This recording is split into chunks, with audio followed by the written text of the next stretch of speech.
Welcome to the Barn Stories podcast. I'm Lori Prinz, editor of Equus Magazine. And I'm managing editor Christine Barakat. This podcast features our favorite essays and articles published in Equus over the past 40 years. Although Equus is known for articles on horse care and veterinary research, our editorial mission has always been guided by the bond that exists between horses and people. And each issue has featured a real-life story that celebrates how horses enrich our lives and touch our hearts.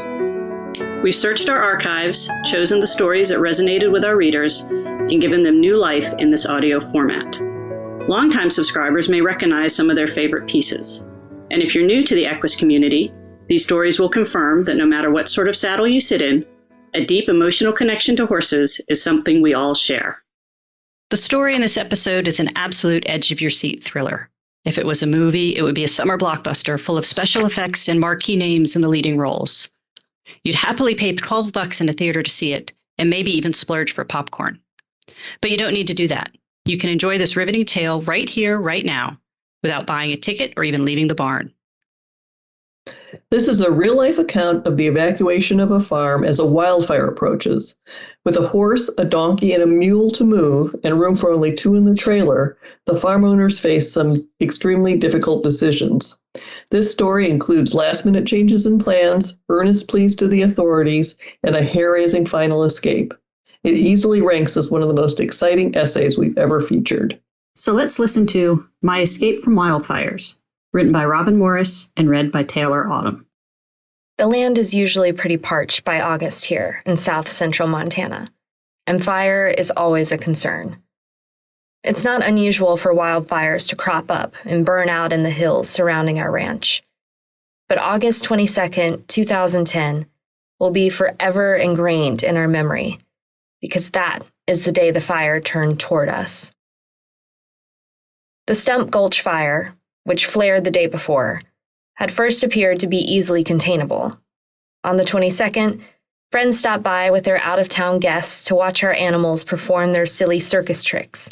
The star of the show was Kelly Boy, my 3-year-old Tennessee Walker, who is gifted when it comes to developing new skills, both on the lead and under saddle. He is, however, highly reactive, with a tendency to blow up and run like a maniac if stressed. I had spent years reinforcing techniques to keep him calm. Work that I found out would soon pay off in a big way. But for the moment, although we could see the fire in the distance, we gave it little thought. 2 hours later, everything changed, though. The wind shifted and a large plume of smoke signaled that the fire was being pushed right in our direction. An access road through our property was quickly filling with fire vehicles. Our guests had left by then, and my husband Frank climbed the hill north of the house to assess the fire's progress. I was inside reviewing our evacuation checklist when the power went out. That was not a good sign. The fire must have destroyed a power pole, and our phones were out too. I went into full evacuation mode and grabbed the computer's external hard drive, which contained everything we would need in the event of a total loss, and packed overnight bags for each of us, making sure to include our medications. Then I grabbed our cell phones, loaded up a small cooler, and put everything into our truck. We had a contingency plan. In case of evacuation, we would take all our animals to a nearby property, owned by our friend Carolyn. I tried to call her on my cell, but the outage was affecting her phones too. We would just have to go and hope for the best. Outside, I faced a major decision. We own a 2-horse trailer, yet we have 3 animals that were in need of transport.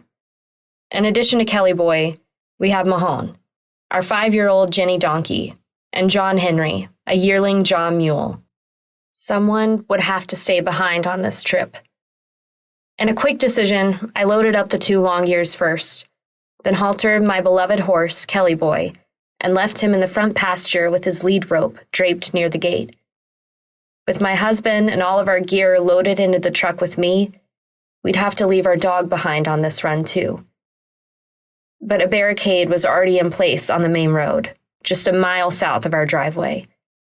I told the deputy who let us through that we had to come back to pick up our horse and dog, and she informed us that that was not an option. Once we were through, there was no going back. First things first, we delivered Mahone and John Henry to Carolyn's, then headed back to the barricade. By now, several of our neighbors were gathered around, engaged in heated arguments with the fire chief and sheriff's deputy. They too needed to get in to rescue their property, families and livestock, and some were threatening to blast the barricade. Clearly, it wouldn't take much to spark an ugly scene. But I had already devised plans B and C. I approached our county fire chief with my request, and he reaffirmed the obvious. Our property was not in immediate danger, as some of our neighbors were, but if he allowed us to drive through and not the others, there would be mayhem. So on to plan B. I asked if one of the sheriff's deputies could drive me back to our place, bring our dog back out in his car, and leave me there to walk out, leading Kelly Boy. He agreed. Over 90% of performance horses experience gastric discomfort or ulcers. This discomfort shows itself as a bad attitude, unwillingness to respond to cues, or your partner may act cinchy and does not perform at their best. This discomfort is costing you blue ribbons and paychecks. This is where Forage First GS can help. It calms the stomach by increasing the pH, all while strengthening and providing protection to the stomach lining. The unique triple action blend of ingredients in ADM's Forage First GS supplement could be your ticket to a willing partner, blue ribbons, and many paychecks. ADM's Forage First GS supplement helps support a healthy gastric pH while protecting and strengthening the stomach lining. Help keep your horse happy and performing at its best. Forage First GS, gastric support for the one you love the most. Within minutes, I was back in my paddock with Kelly Boy, our dog safely on her way to my husband. Now I had only one major worry. In the midst of all the commotion, I would have to lead my horse over a highway overpass. My husband and I have continually worried about the safety of the I-90 overpass, for both people and livestock. The banisters are knee-high at best, with limited visibility in the approach from either direction. As he left, I asked the deputy to please make sure that emergency vehicles wouldn't try to cross the overpass while I was leading my horse down the center line. I attached Kelly Boy's lead rope and clipped a CB radio to my pocket. Frank had one in the tow vehicle, so we could communicate if necessary. Then we were ready to go. Together we jogged the quarter-mile down our driveway, and by the time we reached the road, we were faced with dozens of firefighters and vehicles battling flames 20 feet high, just a short distance away. Despite the spectacle, Kelly Boy treated this jaunt like any other walk. He was amazing, and I stayed calm. He followed me with animation, but in a fun way. My heart was filled with a feeling of trust and partnership. It's hard to describe the pride and pleasure that I felt, knowing that this beautiful creature trusted me and was allowing me to deliver him from harm. When I reached the overpass, I was relieved to see that the deputy had kept his promise and, along with a highway patrol officer, had temporarily blocked off access to the bridge. Still, it was clear they couldn't hold it open for long, and we didn't want to impede on the movements of firefighters. For the first time since we left his paddock, Kelly Boy paused to look at the first metal seam of the overpass. I let him have a moment to sniff it, and then I asked him to continue. All was fine. He walked right along with me and followed me across without further hesitation. I was so very proud of him. He even seemed to be enjoying this adventure. My husband told me he had breathed a sigh of relief when he saw that black speck crest the overpass, and my horse made it to the roadblock and climbed right into the trailer. Upon our arrival at Carolyn's, the choral welcoming we received from the long ears was truly magical. They were safe, we were safe, and our well-planned and rehearsed evacuation, including the alternatives, had resulted in the best ending possible.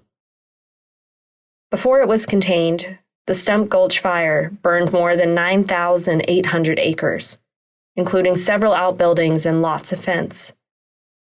The fire burned nearly half a mile of land along one road that borders our property, but it never crossed into our place.